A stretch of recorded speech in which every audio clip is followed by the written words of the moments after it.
ఇప్పటికి ఎంత తేడా వచ్చింది? వచ్చిందా? బాగుందా? ప్రభుత్వ పరిపాలన అంటే మీ అందరికి ఉపయోగపడుతుంది బ్రహ్మాండంగా. సూపర్ వెళ్ళిపోతాం బ్రహ్మాండంగా.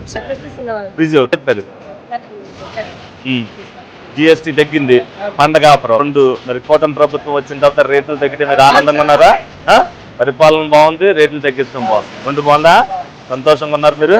ఈ అందరి సంతోషమే కూటమి ప్రభుత్వం చేయాలి. Online class okay. రేట్ తగ్గిందా? డిస్కౌంట్ ఉందా? బాగుందా?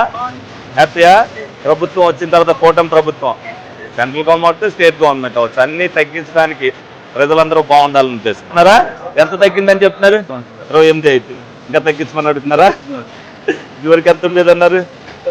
ఈ నెల తగ్గినాయా? నెక్స్ట్ తగ్గితే అన్నారు. మీరు అడగండి, మీకు అందుకే పాంప్లెట్ ఇస్తున్నా. మీకు ముందు వెళ్ళిపోయి ఉంటారు. అంటే ఫస్ట్ తారీఖు తర్వాత అంటే వాళ్ళ నుంచి అన్ని అమల్లోకి వచ్చింది. బిల్లు అడగండి, అన్ని పేస్ట్ అన్ని సబ్బులు అన్నిటికి కూడా మీకు వచ్చే నెల వచ్చరికి 1500 నుంచి 2000 తగ్గు. హ్యాపీ అయినా మీరు? కూటమి వచ్చిన తర్వాత బాగుందా?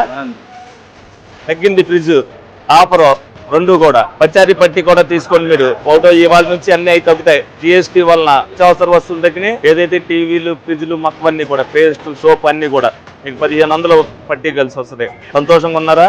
కూటమి ప్రభుత్వం హ్యాపీనా?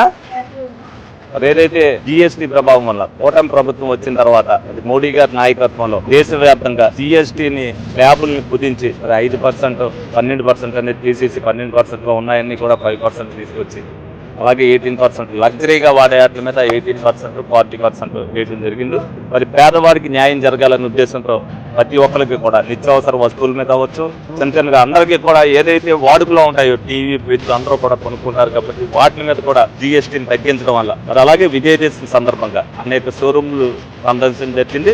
ప్రజలందరినీ కూడా ఫీడ్బ్యాక్ అడిగాం. చంద్రబాబు నాయుడు గారు కానీ, పవన్ కళ్యాణ్ గారు కానీ నాయకత్వంలో కూటమి ప్రభుత్వం అనేది ప్రజలకి బాగా చేస్తుంది అనేది వాళ్ళందరూ కూడా చెప్తారు. మరి మోడీ గారు ఏదైతే దేశవ్యాప్తంగా జిఎస్టీని తగ్గించారో దాన్ని ప్రజల్లోకి తీసుకెళ్లాల్సిన బాధ్యత నాయకుల కంటే ప్రజలకు ఎక్కువ ఉంటుంది. ఈ స్వతంత్రం వచ్చిన తర్వాత ఫస్ట్ టైం భారతదేశంలో రేట్లు తగ్గడం అనేది ఇదే. దీన్ని ప్రజల్లోకి వాళ్ళే తీసుకెళ్లాలి, ఒకరికొకరు తీసుకెళ్లాలి. మరి ప్రజలందరూ కూడా సంతోషంగా ఉండాలని కూటమి ధ్యేయం మరి విజయదశమి నుంచి నెరవేరినందుకు మేమందరం కూడా సంతోషిస్తామని సందర్భంగా మీ అందరూ కూడా తెలియజేస్తాం.